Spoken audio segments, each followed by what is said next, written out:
Ce qu'on appelle la Bible n'est pas l'Évangile. On vous a appris à confondre deux choses qui n'ont rien à voir. L'Évangile, le vrai, n'était pas un livre écrit par des hommes, ni une compilation de récitaux tardifs, ni une biographie arrangée.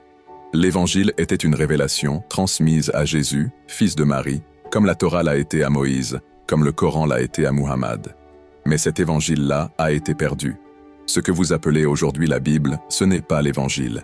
C'est une pseudo-biographie de Jésus, écrite des décennies plus tard, par des auteurs inconnus, dans des langues que Jésus ne parlait même pas, avec des versions contradictoires, des généalogies incompatibles et des récits qui se corrigent entre eux. Ce n'est pas une révélation, c'est un récit humain. Et c'est là que la rupture a eu lieu. Au lieu d'adorer Dieu, on a commencé à raconter Dieu. Au lieu de suivre un message, on a sacralisé une narration. Au lieu de l'unicité, on a glissé vers la confusion. Jésus n'a jamais appelé à être adoré. Il n'a jamais dit « Je suis Dieu ». Il a appelé à adorer le Dieu unique, le Dieu d'Abraham, le même Dieu que tous les prophètes. Mais quand le message a disparu, le personnage a pris sa place.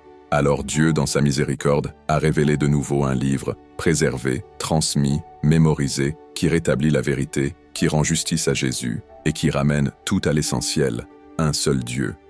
Sans associé, sans incarnation, sans confusion.